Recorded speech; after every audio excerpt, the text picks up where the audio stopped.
O podcast que você ouve agora é uma produção da Central 3.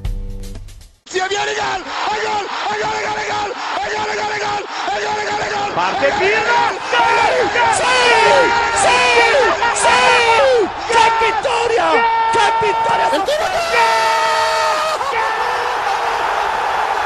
Non lo so che ha segnato, ma chi se lo frega! Tardelli!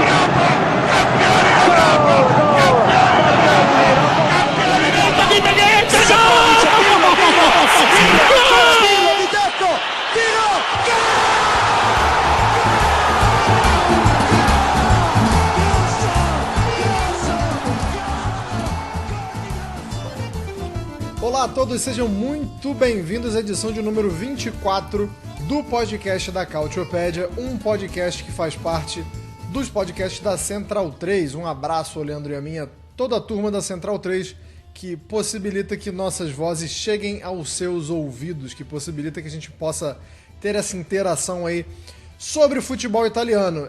No programa de número 24... Rapaz, foi uma semana que internamente a gente até chamou de Semana da Vergonha para o futebol italiano. E a gente vai falar o porquê desse termo tão forte, né? O porquê denominamos com essa manchete aí de Semana da Vergonha. Até porque tivemos Supercopa da Itália e o torcedor da Inter pode ficar se perguntando como é que foi Semana da Vergonha se a Inter levou mais uma, se Simone Inzaghi levou o seu quinto troféu de Supercopa da Itália. Eu realmente, se fosse torcedor da Inter, não entenderia, mas vamos explicar. Há um motivo, na verdade, há dois motivos para essa ter sido a Semana da Vergonha. Vamos falar também sobre a Juventus, que se aproveitou dessa viagem, né, da Inter para jogar a Supercopa da Itália e acabou assumindo a liderança de forma provisória, com um jogo a mais, mas é uma liderança. A Juventus é a líder do campeonato, quer queiram, quer não. E a gente vai falar também sobre um mercado, mas a gente vai focar muito em duas equipes, porque tem uma equipe se reforçando bastante e tem uma equipe que eu não sei nem o que está acontecendo, tá saindo todo mundo. Estamos falando de Napoli e Hellas Verona, ou Verona, né? Tem torcedor do Verona que não gosta que a gente chame de Hellas Verona, porque Verona é só um, não precisa usar o Hellas, mas isso aí é uma discussão para outro dia. Caio Bittencourt, bom dia, boa tarde, boa noite. Seja muito bem-vindo a mais uma edição de número 24 para falar sobre vergonhas, para falar sobre o mercado, para falar sobre o Juventus. Pode já tecer o seu comentário inicial. Olá a todos. Bem, primeiramente, cabe dizer que, diferente da Arábia Saudita, diferente de outros poréns, a gente respeita heróis que se foram. A gente respeita Didi Riva, que se foi sendo o maior artilheiro da seleção italiana de todos os tempos, segue sendo um herói campeão da Euro 68 com a Itália, segue sendo o homem que colocou o Cagliari no caminho da glória com o inesquecível Scudetto de 69-70, que fez Cagliari o reverenciar a vida inteira. E era uma reverência contínua e recíproca também da parte do saudoso Didi Riva, que infelizmente nos deixou e que merece toda a comoção. É triste por um lado que, assim, pra gente que cresceu ouvindo as histórias, principalmente daquela Copa de 70, os heróis estão nos deixando. Ou indo para a eternidade, eu procuro pensar por esse caminho sobre a vida. Dito isso, acho que é uma questão de que faltou respeito. E por conta disso e de outras situações que vamos abordar, eu cunhei, primeiramente em grupo, e na hora da gente fazer a reunião, quase uma reunião de pauta deste podcast, como a Semana da Vergonha. É isso. Nelson Oliveira, não foi o único fato vergonhoso, né? Essa falta de respeito ao Didi Riva. Pode dar o seu comentário inicial aí, mas também já entrando no porquê termos chamado essa de Semana da Vergonha no futebol italiano. Bom dia, boa tarde, boa noite. Bom dia, boa tarde, boa noite. Pois é, né? Teve o caso do Riva, né? Que o Caio já falou muito bem sobre, né? O cara que colocou a Sardenha no mapa do futebol.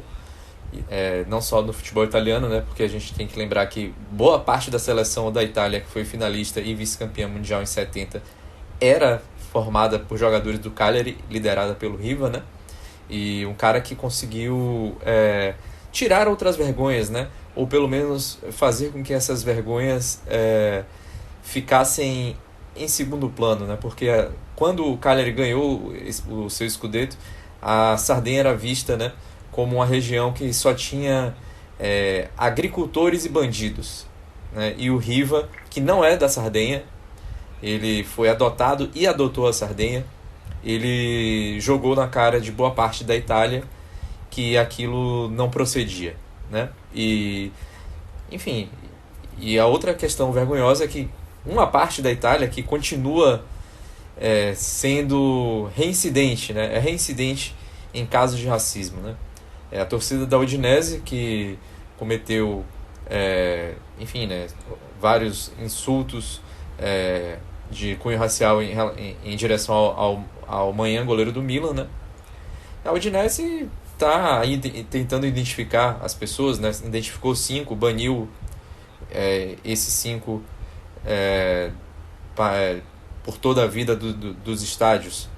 Porém, a gente viu que o estádio inteiro continuou a vaiar o Maignan depois que ele saiu de campo e voltou. Então acho que a Udinese precisa identificar alguns milhares de torcedores, talvez, porque por enquanto não tá suficiente. Sonhar não custa nada, né? Seria o certo, seria a providência cabível, mas duvido muito, e aí não é uma crítica à Udinese, não é uma crítica à cidade de Udine, mas é uma crítica no geral. Duvido muito que isso vá acontecer em qualquer lugar, não só da Itália, como do mundo. A gente vai começar falando então sobre a Supercopa. Por uma coincidência, né, tanto o Napoli quanto a Inter chegaram na final da Supercopa, que foi disputada na Arábia Saudita, vencendo por 3-0, né? O Napoli venceu a Fiorentina por 3-0 e a Inter venceu a Lazio por 3-0 e chegaram na decisão, que foi disputada na segunda-feira, no dia 22. Deu Inter. A gente falava na última edição, quando a gente falava da seleção do primeiro turno, que falar do Lautaro Martinez estava sendo meio que chover no molhado. Choveu mais um pouco, molhou mais um pouco. O Lautaro Martinez fez o gol do título, fez o gol da vitória da Inter, que foi por 1-0 no finalzinho do jogo. Mas eu queria... Vocês sintam-se à vontade, vocês têm total liberdade de falar sobre os jogos, né? Como foi, se a Inter mereceu, se não mereceu, se o Napoli pode ficar um pouco mais animado, né? Diante de uma temporada que a gente sabe que está muito aquém. Fez um grande jogo na semifinal, o que isso pode... que o Napoli pode levar dali. Vocês podem se sentir à vontade para falar sobre questões de campo e bola. Mas eu também queria, Caio, começar com você, falando sobre esse movimento que é natural, tem acontecido muito, vai acontecer mais. Já foi falado não só sobre, pelos membros da Federação Italiana, como de outras federações também. A gente vê a Supercopa da Espanha também tendo esse movimento migratório para o Oriente Médio. A gente está falando da Arábia, mas a gente poderia estar falando de outros países, porque a Arábia é a bola da vez, né?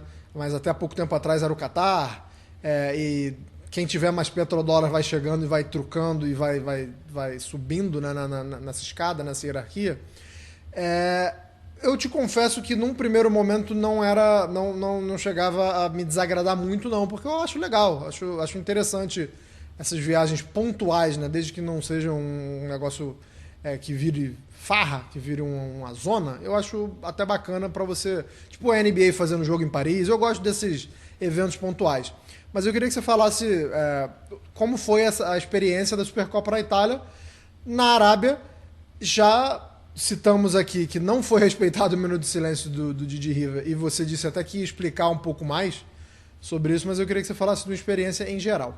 A experiência em geral já é uma coisa que nunca foi muito benquista desde o começo, porque assim, no momento do 7 de outubro, em que estoura de vez o ataque do Hamas a Israel e que no fim se torna oficialmente para Israel, porque para a Palestina já se vive em guerra há um tempão. Quando se torna oficial essa guerra, De Laurentiis já contestou, todos já contestaram a possibilidade de levar os jogadores para essa região como em um ambiente bélico, um ambiente de guerra, poder, por exemplo, correr riscos nesse aspecto. Então já nunca foi muito benquista. O Sarri mesmo, como parte da Lazio, ele criticou como assim... é uma forma da Liga tentar ganhar dinheiro, sabendo que a Supercopa, tal qual a Copa Itália, é organizado diferentemente de outras ligas, outros países europeus, como a Espanha, que tem sua Supercopa, e a Copa do Rei organizada pela Federação Espanhola. A Inglaterra tem pela FA inglesa e por aí vai. Diferente disso, é a Liga Série A quem organiza a Supercopa e a Copa Itália. Nesse aspecto, o Sarri disse que assim, é uma tentativa de ganhar dinheiro, uma tentativa de baixos custos, porque vale lembrar, o campeão dessa Supercopa, no fim das contas, a Inter recebeu apenas 8 milhões de euros. 8 milhões de euros, basicamente, você pode receber em uma grande renda de um jogo de Champions League. 5 milhões de euros foram para o Napoli, que foi o vice-campeão. 5 milhões de euros já foram várias rendas de Champions League no Maradona. Mesma coisa. E aí você acaba contestando. Contesta-se muito mais quando o efeito televisivo não é o esperado, nem na Itália, nem fora. Quando é feito em termos de estádio, que embora eles não liguem tanto, porque hoje em dia o futebol é todo da televisão e a televisão nos deixou muito burros demais. Mas nesse quesito, no quesito estádio cheio, não encheu para Inter e Lazio, também não encheu, pior ainda, para Napoli e Fiorentina, e deu uma melhorada na final, que ali já é um outro contexto, uma outra situação, que a lógica da Supercopa, nesses modelos atuais, é dar 2 partidas a mais para que se venda para televisão, para que se venda para o mundo inteiro confrontos em que, teoricamente, se daria uma chance a eventuais vice-campeões de grandes torcidas e etc.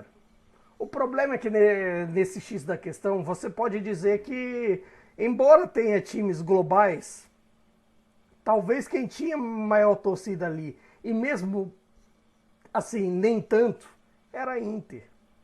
Talvez o Napoli tenha torcida também? Tem, mas é mais focado em outros lugares. Lazio, mesma coisa, Fiorentina, Roma. Aí tem a promoção da Liga também foi mal feita a tal ponto que saíram reportagens da Arábia Saudita perguntando assim: a Juventus e o Milan vão estar também? Eles pensando que assim, que era uma lógica como a da Espanha ou qualquer coisa, que assim, é quase meio feito de propósito para pelo menos Real Madrid, Barcelona e Atlético estarem lá, que é um 3 do G4 que raramente muda em contextos diferentes e por aí vai. De repente, já não valeu por essa questão de público. E ainda, o tiro de misericórdia foi o trato ao Didi Riva. Já era uma coisa que aconteceu na Supercopa da Espanha, quando em Real Madrid e Atlético de Madrid vaiaram um minuto de silêncio ao Beckenbauer. E aí vaiaram também o do Didi Riva. Foi uma coisa que para um mundo que não conhece a Arábia Saudita e que está tendo esse contato normal. A Arábia Saudita, eu não acredito tanto nessa coisa de sports washing, assim, de estão querendo lavar o regime. Basicamente, eu acredito que desses investimentos sauditas, a questão basicamente é: o governo quer investir na indústria mais lucrativa do mundo, que é a do esporte, é do entretenimento. Um governo democrático poderia fazer isso sem chiadeira? Não. A Arábia Saudita pode. Por isso que de certa forma ela faz. Aí é um pensamento meu, ninguém tem nada com isso. Mas sobre isso, quando você tem um confronto internacional, um confronto transmitido para diversos países no mundo, e você vai um minuto de silêncio, denota que o seu povo é desrespeitoso e denota também uma certa falta de costume. Aí depois vão se descobrir o porquê, que sauditas normalmente vaiam minutos de silêncio porque a interpretação saudita do Alcorão denota que mortes não devem ser tratadas com um minuto de silêncio e que seria, de certa forma, uma blasfêmia e um desrespeito. Aí eu te pergunto, tem alguém da Liga Série A que realmente sabia disso? Eu duvido que tenha.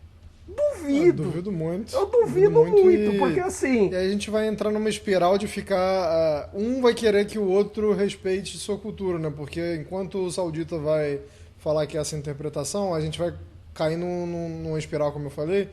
Pô, mas será que não dá para se adaptar um pouquinho, rapidinho? Esse né? que é o Porque ponto, competição... porque assim... Vamos supor, numa Copa do Mundo, teoricamente... Vamos falar de um evento global, assim, uma Copa do Mundo, uma Olimpíada... Você, teoricamente, se adapta às coisas locais, você tem um contraste local. Numa Supercopa assim, como a da Itália, de certa forma, nós estamos trazendo o circo para lá, montando o circo, montando o nosso negócio, como se fosse dentro da Itália, como se nada tivesse acontecendo, enquanto ganha os caraminguá. Achando que ganha não, porque ganha dinheiro, que não sei o quê. Pois bem... A Arábia Saudita, ela quer respeito às coisas dela. Algumas tantas coisas abominadas pelo Ocidente, mas que assim, eles julgam como tradição. Mas no fim das contas, o que você faz? Você usa o seu ou se adapta às questões dele? É um dilema que ninguém soube explicar. Mas a gente pode ficar dias conversando sobre porque, isso assim, e cobrando, né? Cobrando, porque de certa forma vai ter uma certa cobrança. E em termos esportivos, sinceramente, o que valeu essa Supercopa?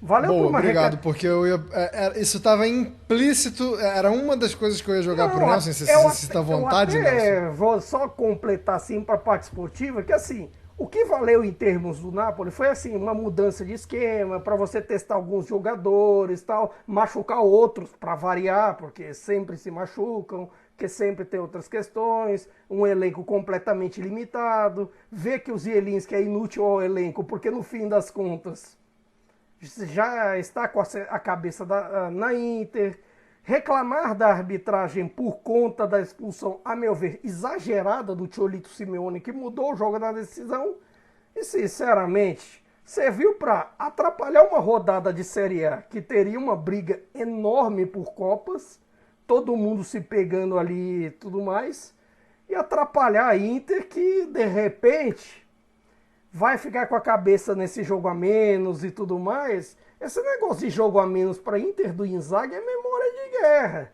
Você lembra o que aconteceu em 21-22? Não, tem o jogo a menos em Bolonha, jogo a menos em Bolonha. Olha o que aconteceu. Vale a pena? Vale a pena você ficar deixando com essa pulguinha atrás de orelha? Mas não. No fim das contas, aí vai, a Juventus ganha o campeonato, qualquer coisa. Mas ganhou a Supercopa. Alguém na Arábia Saudita vai estar feliz. Assim, por um prêmio que uma renda de Champions bate.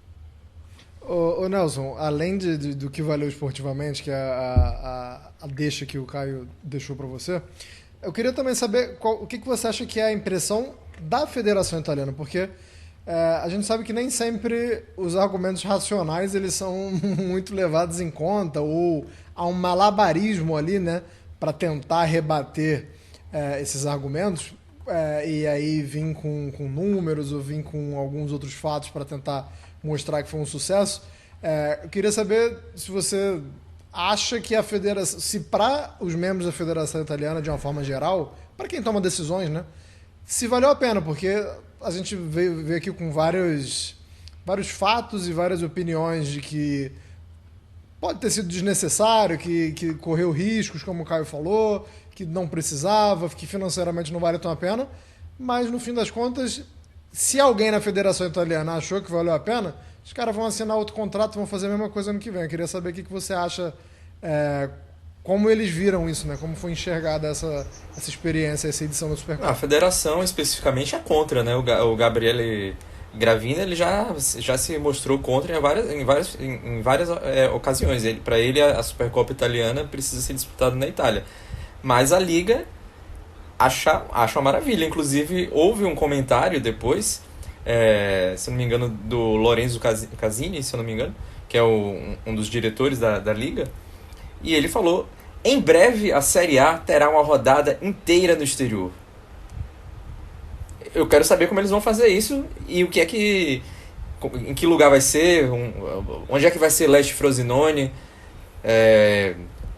o que é que isso vai gerar de... Sinceramente, eu ouço esse papo de rodada no exterior assim, ó, há anos, da Série A, eu ouço de La Liga, eu ouço da Premier League e obviamente, graças a Deus, ninguém tem culhão pra fazer. Até porque também... Até apareceu um doidão, Caio. Não, sempre aparece um doidão, que assim... É lindo você pensar, vamos jogar um jogo da Juventus pra sei lá onde, um Inter sei lá onde. Mas quem é que vai querer topar cortar um jogo da tua tabela, da tua casa, pra ir pro exterior? Ah, assim... Eu quero ver se eles perguntam, por exemplo, vamos pegar um exemplo assim, o Lecce, teve um Lecce Juventus agora nesse último fim de semana, vai lá, então Lecce, você quer vender o seu jogo para Miami? Porque assim, a gente vai ter muito torcedor da Juventus lá, vai inverter o mando, mas você vai ganhar 600 mil. Será que o Lecce pensa em internacionalizar a sua marca, que é uma expressão que a gente ouve muito? Não, a internacionalização da marca. O que eu acho louco desse mundo do futebol é que todo mundo ali pensa, isso até, por exemplo, desde mudança de escudo, camisa, que não sei o quê, todo mundo acha que é o New York Yankees. Que tipo assim, eu não vou falar ninguém assiste beisebol, porque assim, volta e meia acompanha, eu volta e meia acompanho bastante, principalmente época de playoffs, coisa e tal. Mas assim, as pessoas acham que tipo assim, não, um cabra, sei lá, na Ligura ele vai botar o meu boné, ele vai botar a minha camisa, isso é internacionalização da marca. Ou então, sei lá, alguém vestido com a camisa no Sudão, na Micronésia, do Panamá ou na Guiana Francesa. Não, ele botou um boné da Juventus. Então, essa é a marca internacionalizada. O contexto disso, assim... A gente que é da América do Sul e faz um podcast sobre futebol italiano, que é um campeonato estrangeiro e tudo mais, pode perguntar para quem faz de campeonato inglês, que faz espanhol, francês, alemão, não sei o quê. As marcas ligam para a América do Sul? O cacete!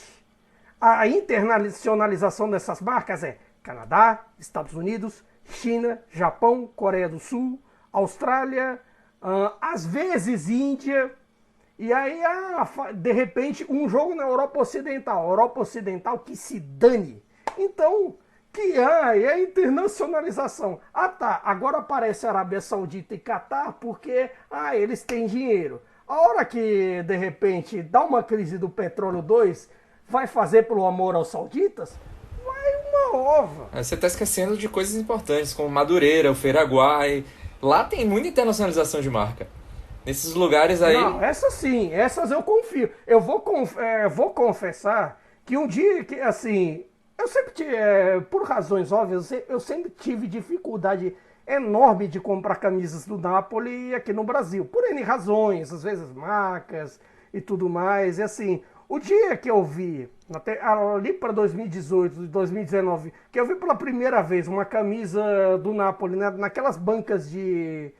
tailandeses, aquelas encomendas tailandesas da 25 de março, eu me emocionei, cara. Eu me emocionei, porque assim, a melhor internacionalização de verdade é a pirataria. É essas, não sei o quê. Isso sim, mas dá dinheiro pra alguém? Claro que não. Enfim, voltando ao futebol, é isso, eu acho que os caras estão pensando aí em jogar...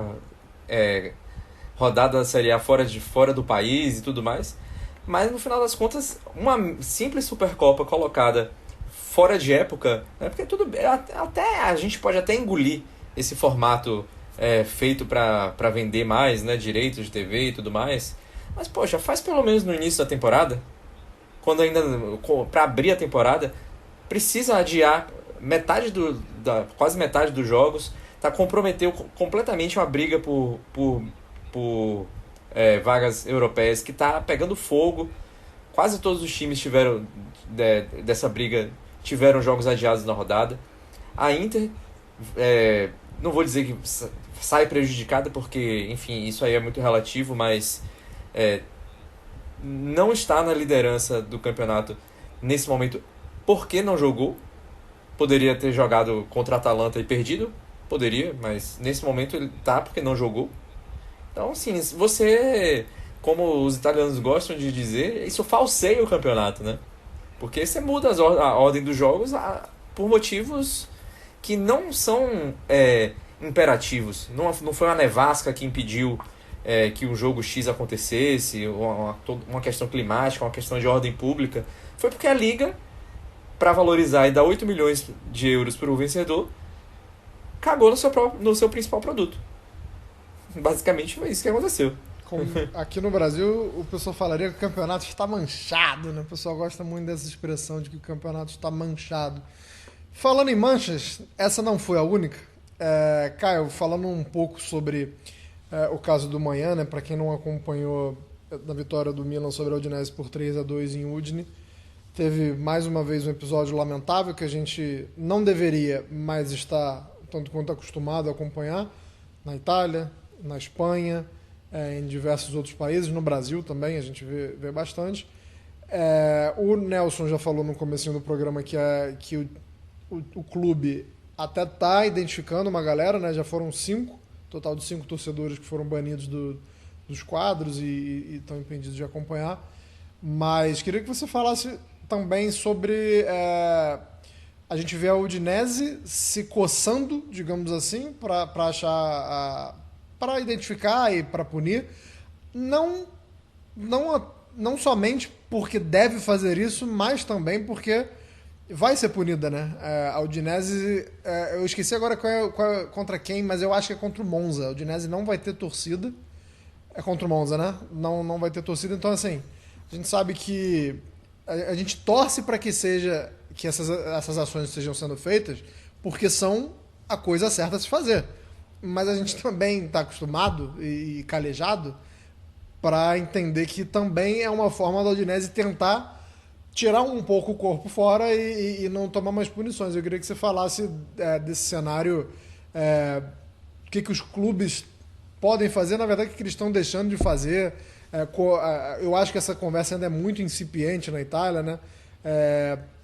Dica para você que está ouvindo a gente ir lá no Twitter da Cautiopédia e ver uns trechos de uma entrevista do Boateng, por exemplo, do Kevin Prince Boateng, que ilustra muito bem isso que eu estou falando, que aconteceu a mesma coisa com ele e ele abre a entrevista falando assim, mudou nada.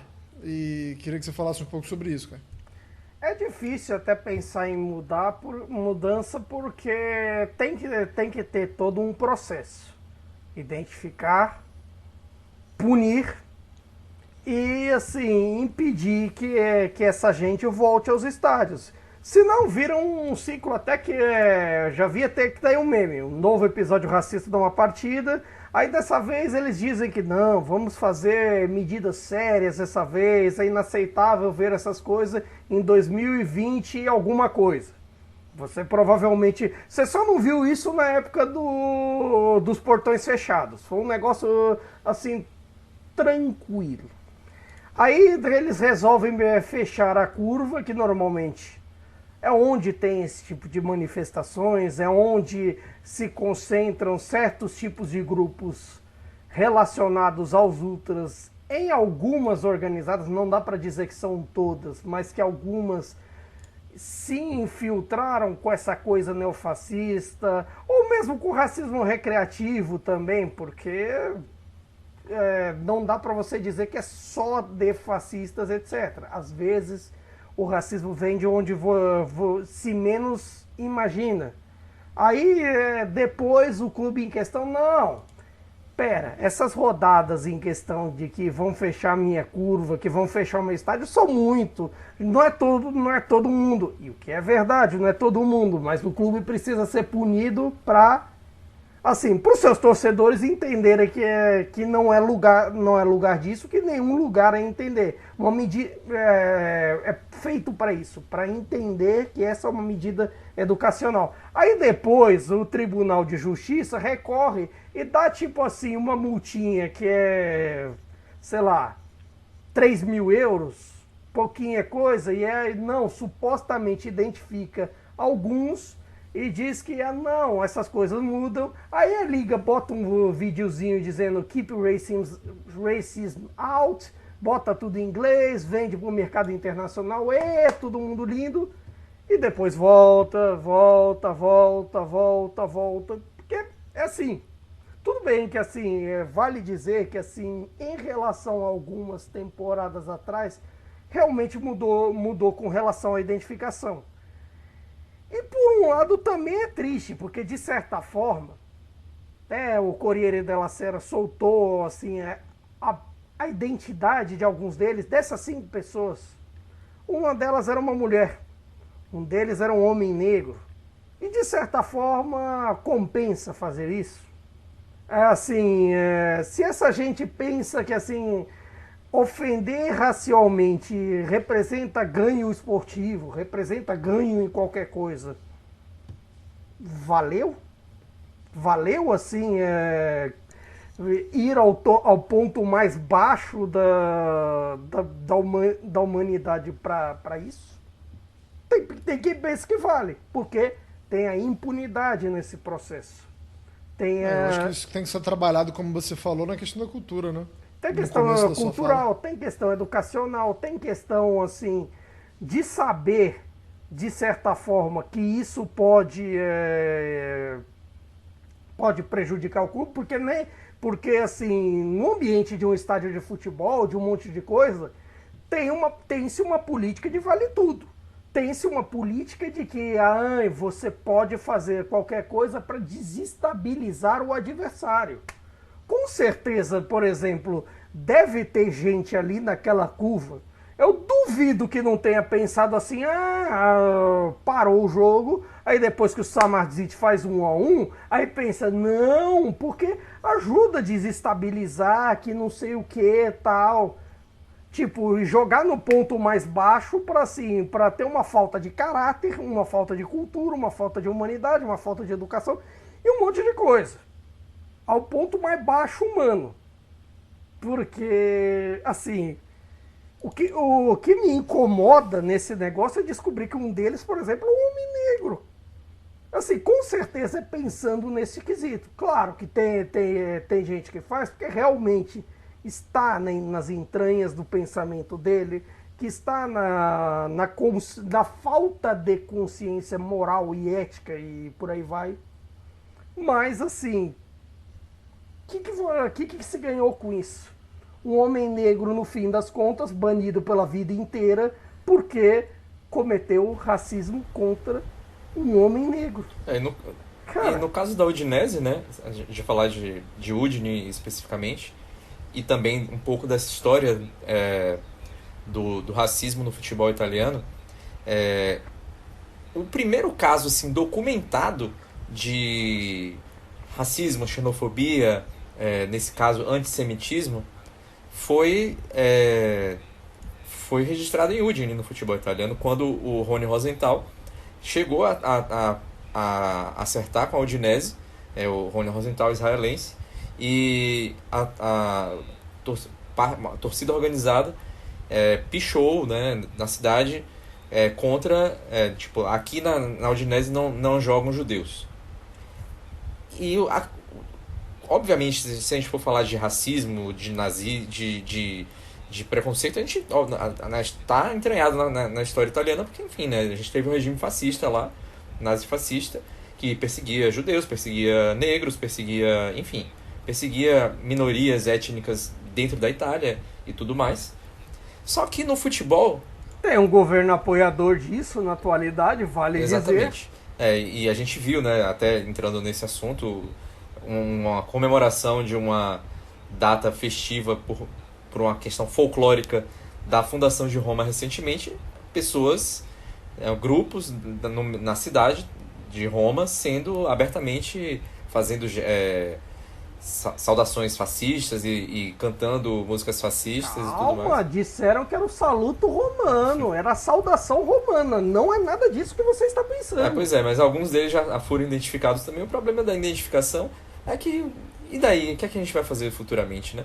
Mas o que eu estava querendo dizer é que é curioso como no futebol a gente teve muitos brasileiros negros que jogaram na Itália e a gente não via acontecer esses casos de racismo.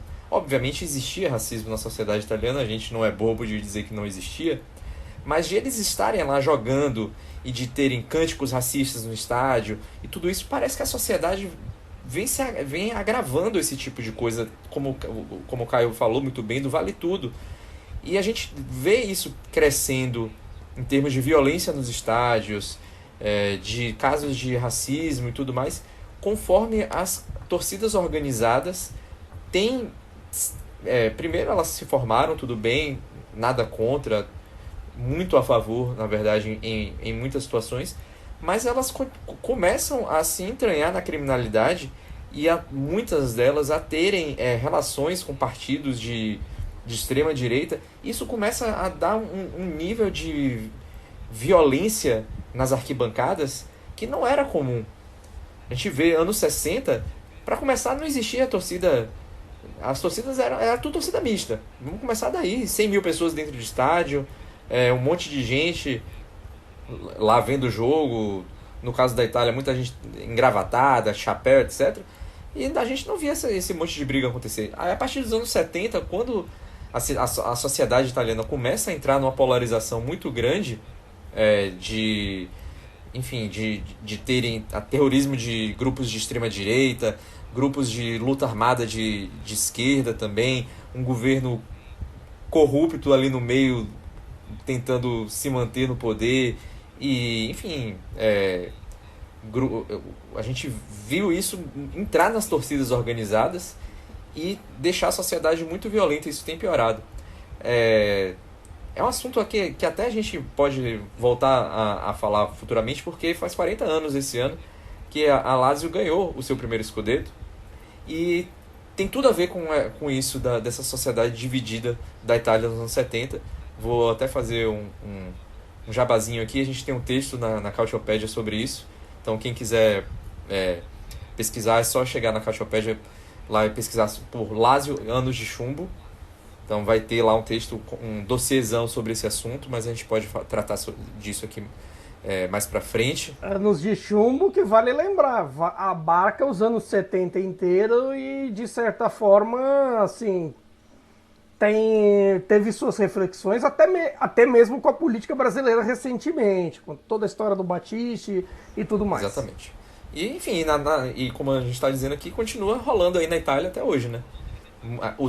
Ecoa até hoje o que aconteceu. Ecoa muita coisa.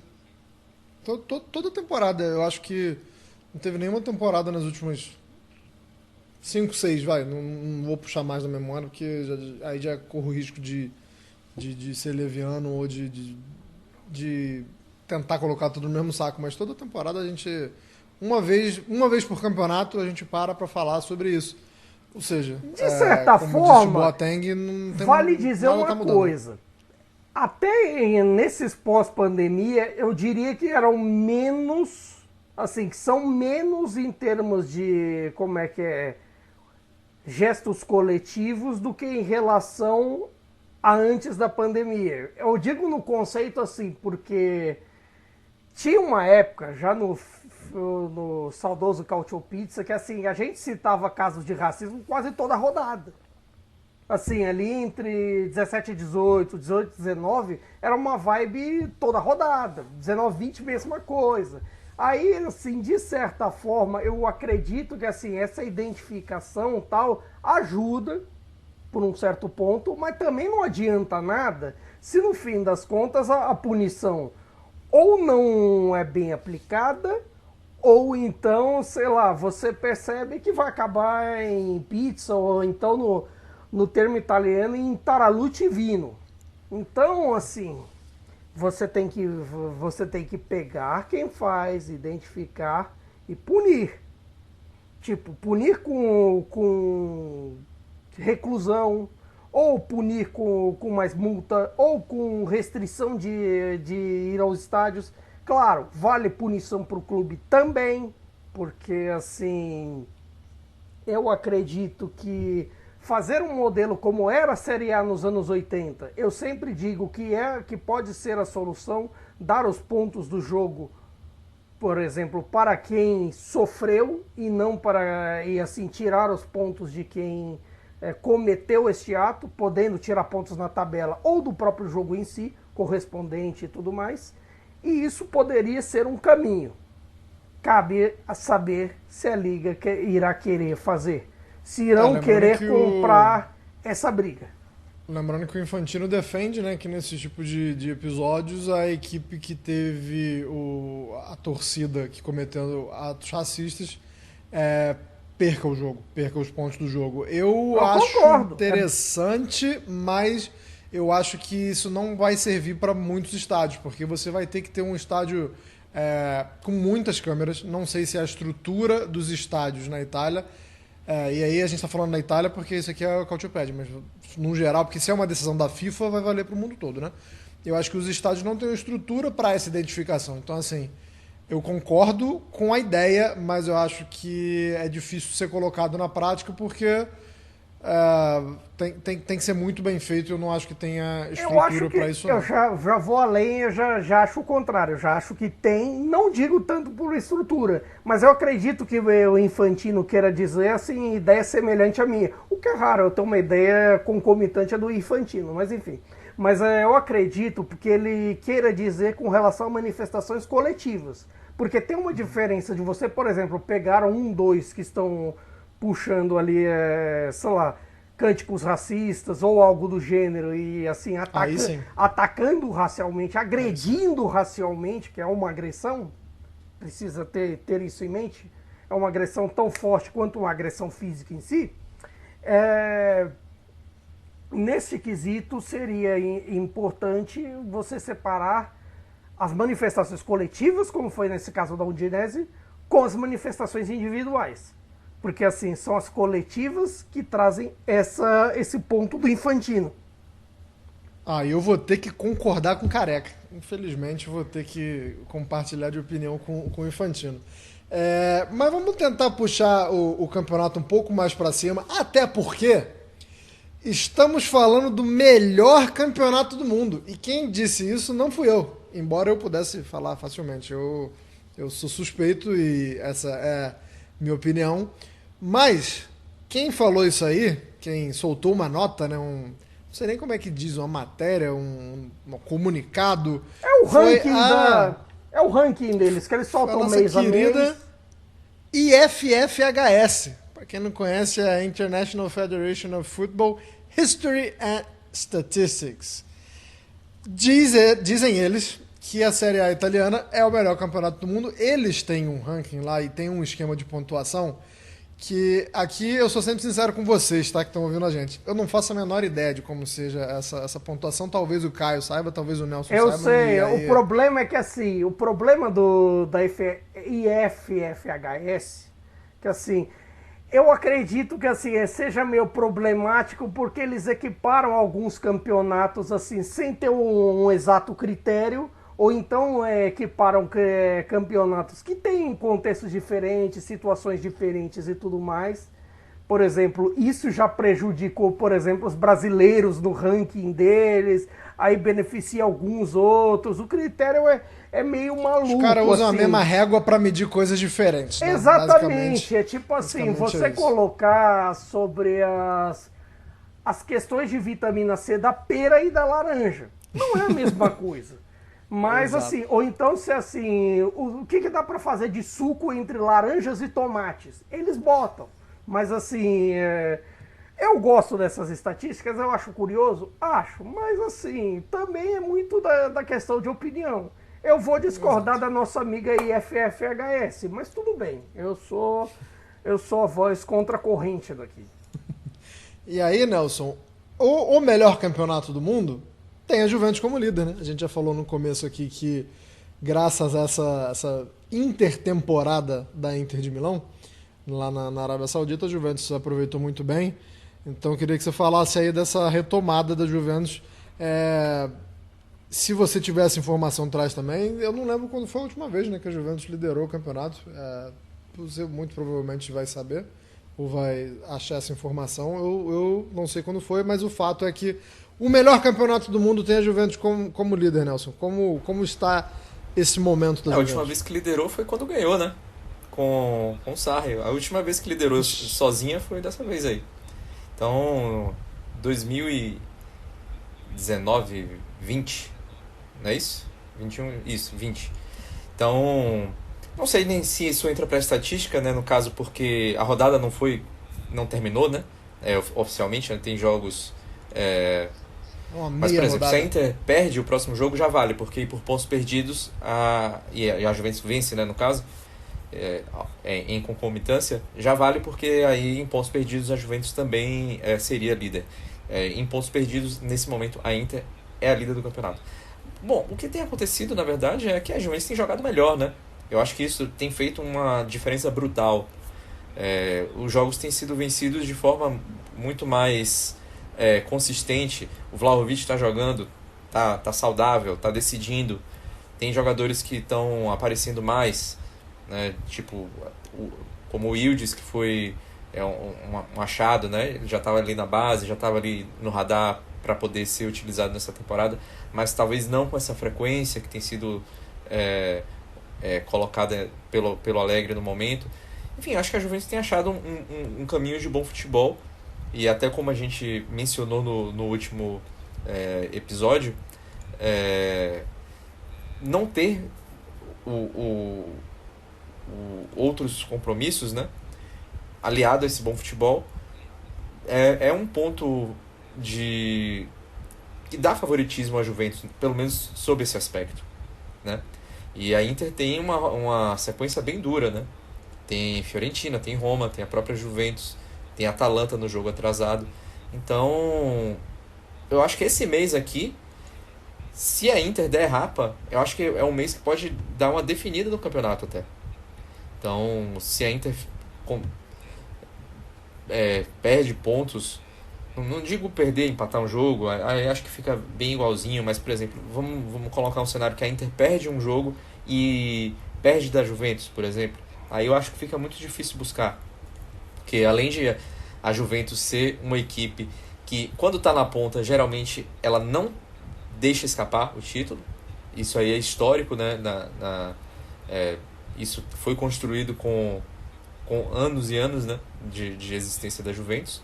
E eu acho difícil a Inter, com outras ocupações na temporada, no caso, mais uma ocupação, né, que é a Champions League, se tiver ainda, né, caso passe do Atlético, principalmente,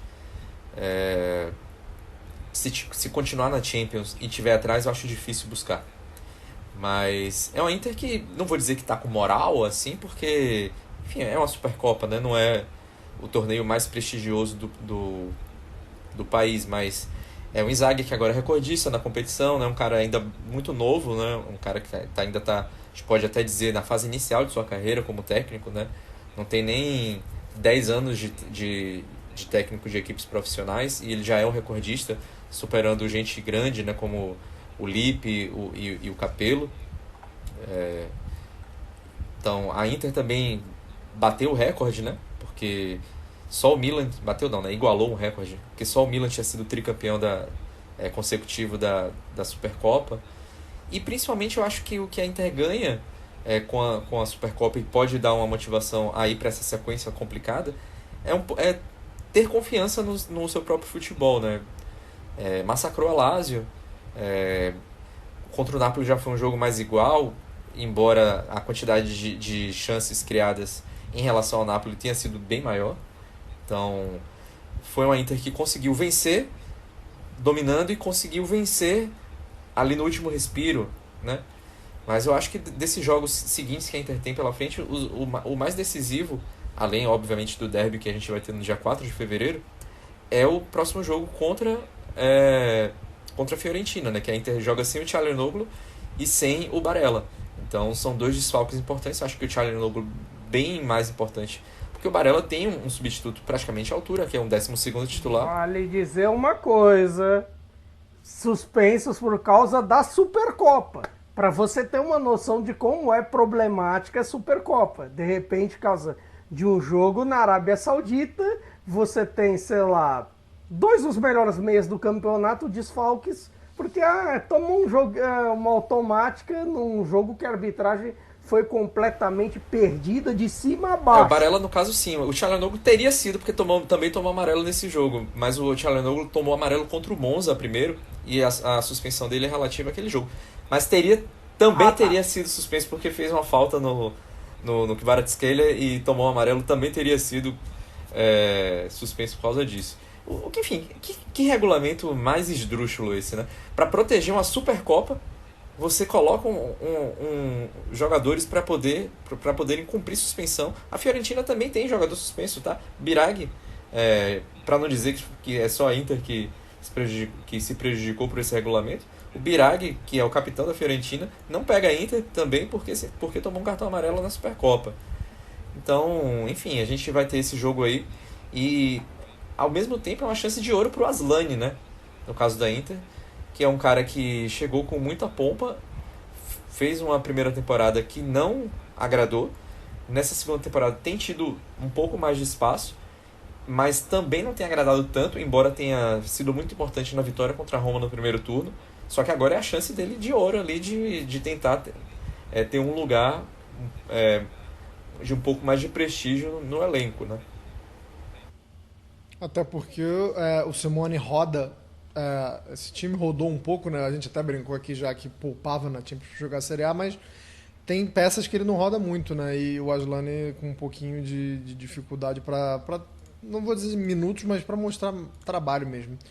Caio, vamos falar um pouco de mercado. A gente está entrando na reta final, vai ser o último assunto da nossa edição de número 24 e a gente vai focar, como eu falei no começo, em Napoli e no Verona. Por motivos óbvios, eu vou dar o Napoli para você, né? Que eu não sou maluco de dar o Verona para você e dar o Napoli para o Nelson. Embora vocês não estejam vendo, o Nelson está com a camisa do Napoli, mas eu não cometeria essa indelicadeza com o nosso querido Caio. Caio, fala só do que é oficial, por enquanto, tá? Porque tem muito burburinho ainda, tem muita especulação, mas queria que você falasse já dos negócios anunciados oficialmente pelo Napoli. Se muda em alguma coisa a previsão que a gente tinha feito no programa passado, de que, na melhor das hipóteses, se o Napoli chegar numa vaga de Liga dos Campeões é para levantar as mãos para o céu e para lamber os beijos, muda um pouco isso. Também são contratações já pensando em outras temporadas. Vai mudar em alguma coisa o jeito que o Mazzarri encara esse elenco e o jeito que ele escala esse elenco? Eu acredito que, assim, de todo jeito a previsão para a temporada não muda. Tudo que a gente disse isso na edição 23, na edição 22, na 21 e por aí vai, não muda. Não muda, assim, a nossa ideia sobre esse Napoli, porque no fim das contas tem que jogar bola. O time jogou bola diante da Fiorentina? Jogou. Jogou alguns minutos diante da Inter? Jogou. Mas alguns jogadores precisam retomar o seu nível. Kvaratskhelia precisa retomar seu nível, Politano precisa retomar seu nível, e assim, esses estão abaixo. Por exemplo, você tem uma questão de centroavantes para resolver e tudo mais, e você tem expectativa pelos nomes que vieram. Pelo N'Gond, que fazia um bom campeonato no Verona, era a luz de tempos difíceis do Verona, de criação de jogadas, de criação de gols e por aí vai. Inclusive foi um golpe tanto pro sistema ofensivo do Verona, acredito eu, mas assim, esperar que ele seja uma peça de elenco. A concorrência ali é um pouco ingrata com esses dois nomes, mas de repente possa fazê-los acordar, possa fazê-los dar um estalo. Mas, por exemplo, até o momento também você tem questões do Traoré, que é um grande mistério, porque a gente viu ele bem quando surgiu no Empoli, quando surgiu no Sassuolo, mas essa última temporada no Bournemouth foi um pouco trágica no quesito dele, que ele passou tempo fora por malária, ele perdeu muito espaço, e assim, a gente não sabe o que pode surgir a partir disso, a partir desse momento e tudo mais, porque nesse momento O Napoli, não é que o Napoli precisa de jogadores para melhorar a qualidade do elenco. O Napoli precisa de jogadores, literalmente, para fazer, nem que seja fazer número. Porque chegou numa situação que, por exemplo, Gaetano e Zerbin, que eram jogadores completamente descartáveis, inclusive o Zerbin já foi parar no Verona, ou Verona não, no Monza. Eu tô com o Verona na cabeça. Trocou de carro, querido. Carro errado. Trocou de carro. Foi, inclusive, junto com outro reforço futuro do Napoli, que é o Popovic, vindo do Partizan, mas que passará esses 6 meses, primeiramente, como se fosse definitivo no Monza. Veremos o que acontecerá para que em julho ele possa se juntar ao Napoli. Veremos, assim, como jogará o Popovic, como jogará um Zerbin, que talvez sejam interessantes para a questão do Monza. Mas sobre isso também tem o Mazzocchi, que é famoso pelos quero jogar 1 minuto e é expulso 3, mas assim, nesse primeiro momento, quando esteve em campo na Supercopa, até que foi decente. A questão dele foi física, é física sobretudo, e também você precisa ver, para resolver, a questão dos 3 zagueiros, que assim, o Mazzarri vai mesmo, assim, definitivo, mudar para esse sistema de 3 zagueiros, um 3-4-3, que se provou interessante na Supercopa nos 2 jogos. Mas, teimoso como é o Mazzarri, ele vai voltar para o 4-3-3 ou fará o sistema de 3 zagueiros? Não sei, tem essa questão para resolver. Você também tem os possíveis nomes para a zaga. O possível nome do Nehuén Pérez, que surgiu nas últimas horas. Bom nome da Udinese. Você tem a questão do Dendoncker, que estava meio escanteado no Aston Villa, teve bons momentos no Wolverhampton. Como vai jogar? Se ele vai jogar de zagueiro, ele vai jogar de volante, assim, dividindo as funções com o Anguissa quando o Anguissa voltar, porque teremos Camarões e Nigéria. Um dos dois, entre Anguissa e Osimhen, volta logo. E, assim, também tem a recuperação das lesões, tem a recuperação de outros nomes, e assim, nesse primeiro momento, sobretudo, não é nem questão só de qualidade. O Napoli precisa preencher em número, porque o elenco montado, o erro no planejamento de elenco se tornou curto, a tal ponto de que o Mazzarri tinha e teve que insistir num 4-3-3 malfadado, por conta de, assim, por não ter peças no elenco. Hoje, o Napoli só tem mais ou menos 4 ou 5 peças na função. Considerando que o Anguissa tá fora e o Zielinski tá com a cabeça na Inter, já tá meio, assim, pré-confirmado fora de campo a história dele na Inter. E ao que tudo indica, pode ser até que ele passe esses 6 meses vendo o jogo na tribuna. Eu acho possível também. Mas, assim, hoje o Napoli só tem o Lobotka, o Gaetano, que é a mesma coisa que não ter nada, e o Demi, que, assim, tem seus momentos, é um cara que se sacrifica pela causa, sobretudo desde o começo da trajetória dele no Napoli, mas ele não consegue aguentar fisicamente. Não consegue, isso, assim, é muito, muito problemático nesse quesito. E aí você tem que fazer o quê? Adapta alguém de meio campista e vai. Por exemplo, aquela ideia do raspador e meio campista. Não rendeu. Mas você é obrigado a insistir porque não tem ninguém. Então você tem meio que essa questão. Você teve o caso do Samardzic que melou. De novo ele vai ficar a ver navios porque o coitado tem um escroque como pai. Aí no fim das contas ele perde, assim, ele deixou o bonde passar da Inter, deixou o bonde do Napoli passar e tá deixando o da Juventus passar também. Quer dizer, ele vai ficar lá na Udinese e, assim, a Udinese, perdendo o Nehuén Pérez, se enfraquece. Se enfraquece, vale um sinal de alerta para o campeonato e tudo mais lá embaixo.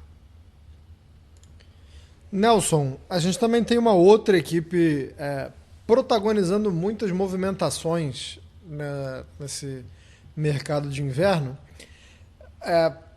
Olhando a tabela, parece que a resposta para a pergunta que eu vou te fazer é muito fácil, porque o Verona é o 18º colocado, né? O famoso primeiro da zona de rebaixamento, com 17 pontos. Então, tendo em vista esse cenário, olhando para a tabela, parece que quando eu te pergunto se o Verona tinha que mexer muito, parece uma resposta fácil, né? Sim, se está jogando tão mal assim, tem que mexer muito. Mas a gente costuma falar que geralmente, né, que a Série A, muitas vezes, ela é um campeonato que você precisa de jogadores com experiência interna, né? Experiência dentro daquele próprio campeonato. E o Verona tá contratando muito, tá vindo uma galera, por exemplo, da Holanda vieram 2, assim, tá vindo um pessoal. As movimentações, elas são digamos, sem muito padrão, né? Não que o time tenha, né, um padrão. Então, assim, você precisa também reforçar muito porque o time não tem muita coisa. Mas eu tô achando curioso que as movimentações elas fogem um pouco do que a gente está acostumado a ver para equipes da Série A que geralmente estão em busca de buscar uma salveza ali, né? Que geralmente você busca os caras que têm experiência, porque no momento de tensão conhece o estádio, conhece mais o adversário, e o Verona tá chutando esse balde, né? Tá contratando bastante e não tá seguindo muito esse parâmetro que é o comum na Itália, né, Nelson? Tá chutando o balde e tá provavelmente chutando a Série A embora também.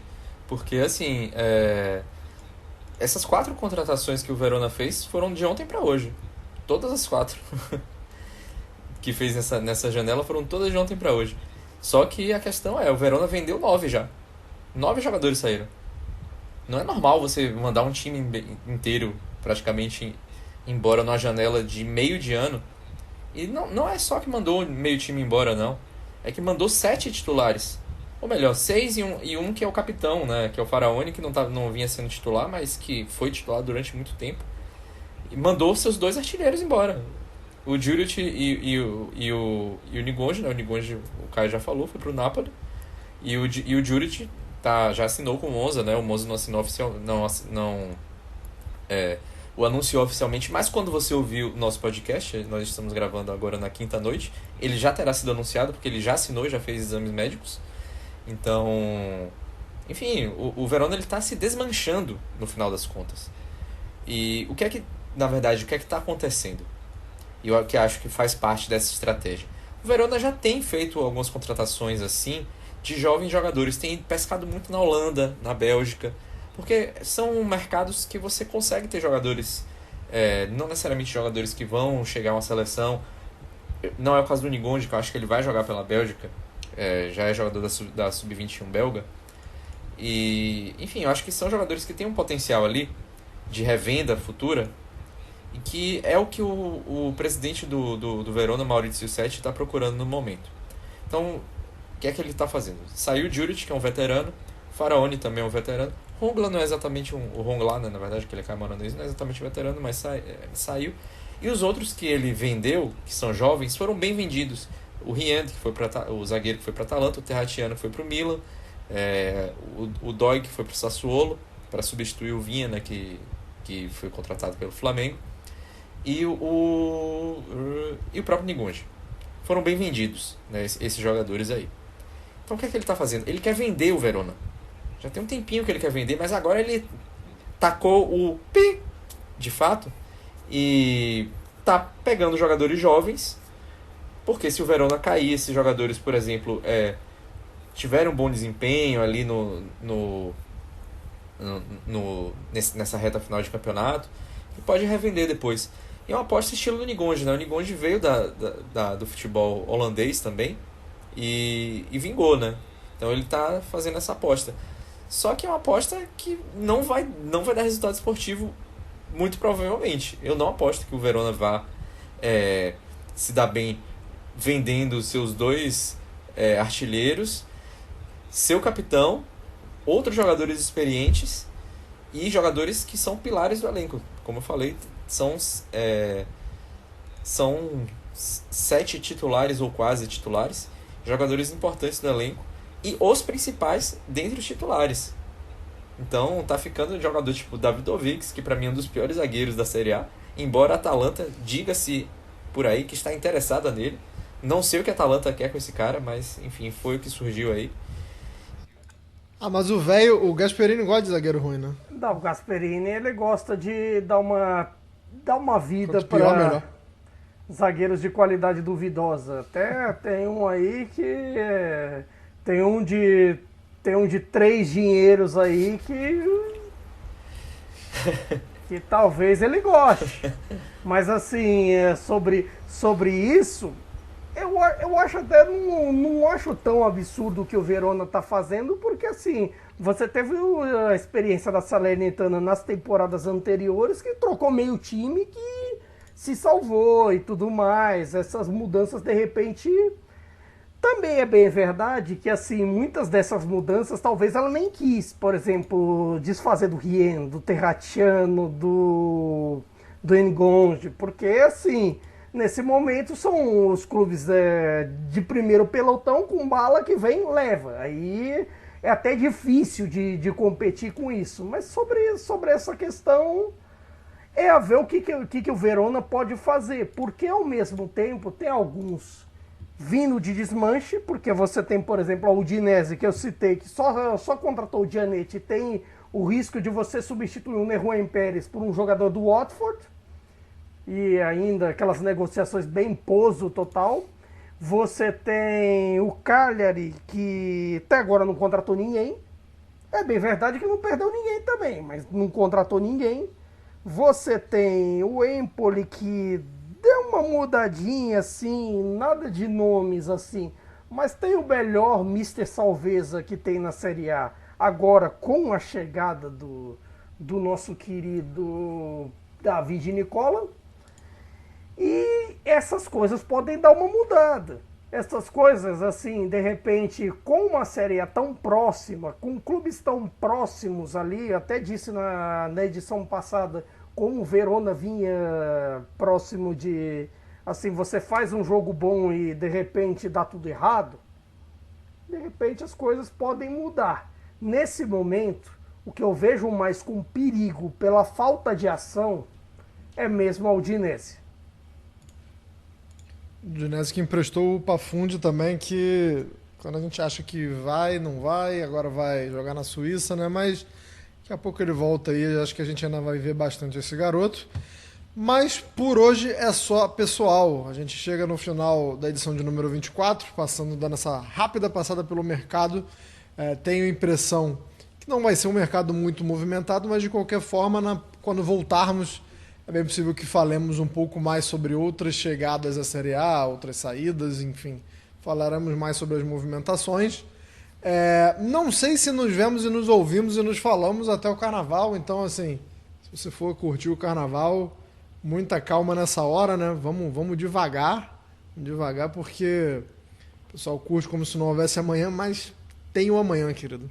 Tem o amanhã, e quando amanhã chega, ele é cruel. Muito obrigado, Caio, muito obrigado, Nelson, muito obrigado a todo mundo que nos escutou até aqui.